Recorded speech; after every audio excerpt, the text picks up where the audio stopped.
This channel does not promote any violent, harmful, or illegal activities. All content provided by this channel is meant for an educational purpose only. ভিডিওটি শেষ পর্যন্ত দেখবেন। ভারতবর্ষে দাঙ্গা লাগানোর মূল কারিগর হলো এই ধরনের কিছু চরিত্রের লোক, এই ধরনের কিছু মন মানসিকতার লোক। জমি বিক্রি করবেন না, সনাতনী ছাড়া, হিন্দু ছাড়া জমি বিক্রি করবেন না। আপনি যে কথাগুলো বলছেন যে জায়গা বিক্রি করবেন না, ঘর ভাড়া দেবেন না, এটাই কিন্তু বিপদ টানছে।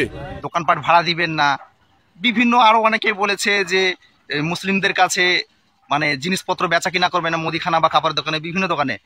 তো আমি মনে করি আপনাদের মতো এই চরিত্রের মানুষরাই চাইছে যে ভারতবর্ষে একটা দাঙ্গা সৃষ্টি হোক, অশান্তি সৃষ্টি হোক। ফায়দাটা কি? রাজনৈতিক ফায়দা, এছাড়া কিছু নয়। আমি অনুরোধ করব, সনাতনী ছাড়া কাউকে জমি বিক্রি করবেন না, সনাতনী ছাড়া কাউকে ঘর ভাড়া দেবেন না। আপনাদের মতো নেতারা কি দেশের ভালো চায় না সমাজের ভালো চায়? কি চাই? না আপনাদের নিজের স্বার্থে রাজনৈতিক ফায়দা চাইছেন? এটা অনেক মানুষ কিন্তু জেনে গেছে। আপনাকে প্রশ্ন করছি, আপনি যে এলাকায় থাকেন সেই এলাকায় একটা বাজার আছে, সেখানে বিভিন্ন ধর্মের মানুষের দোকানপাট আছে। হয়তো একটা অমুসলিম ভাই, হিন্দু হোক, যে কোনো ধর্মের মানুষ হোক বা যাই হোক, সে অসহায়, সামান্য কিছু অল্প পুঁজি নিয়ে ব্যবসা করছে। সেখানে যদি বিভিন্ন ধর্মের মানুষ, এই এক হিন্দু ভাই ধরলেন ব্যবসা করছে, সেখানে যদি মুসলিম খ্রিস্টান বিভিন্ন ধরনের মানুষেরা যদি ওর কাছে বেচা কেনা না করে, সে বেচারাটা সংসারটা কে চালাবে? আপনার মতো নেতা চালাবে? চালাবে না। কিন্তু আপনার মতো নেতারা সিটে বসে আছে ওই ধরনের অসহায় গরিব মানুষদের ভোটের ক্ষমতার বলে। সেই সিটে বসে আপনারা এখন দাপট দেখাচ্ছেন, ক্ষমতা দেখাচ্ছেন। এটা আপনারা ভুল করছেন। একটা বাজারে বিভিন্ন ধর্মের মানুষের দোকানপাট থাকে, যার যেখানে পছন্দ, যার যেটা চাহিদা, সে সেখান থেকে বেচাকিন করবে।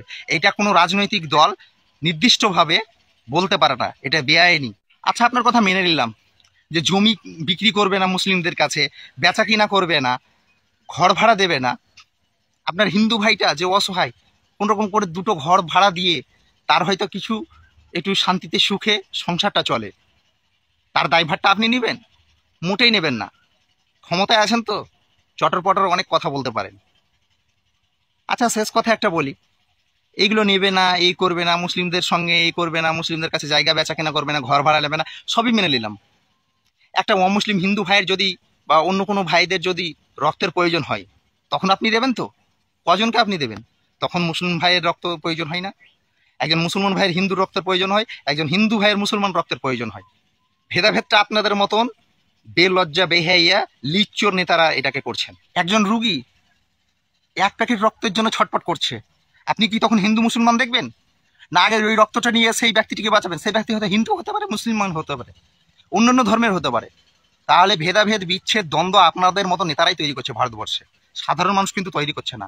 তারপরে আরেকটি কথা বলি, যে আপনাদের সঙ্গে যে হেই হেই চই চই করে বেড়াচ্ছে যেসব সাধারণ মানুষ কিছু, তারা কিন্তু অ্যাকচুয়ালি একদম নিচু জাতের। তাদের কিন্তু মন্দিরে ঠাঁই হয় না, মন্দিরের সিঁড়ির নিচে কিন্তু ঠাঁই হয় না। এগুলো আমরা জানি, আমরা দেখেছি।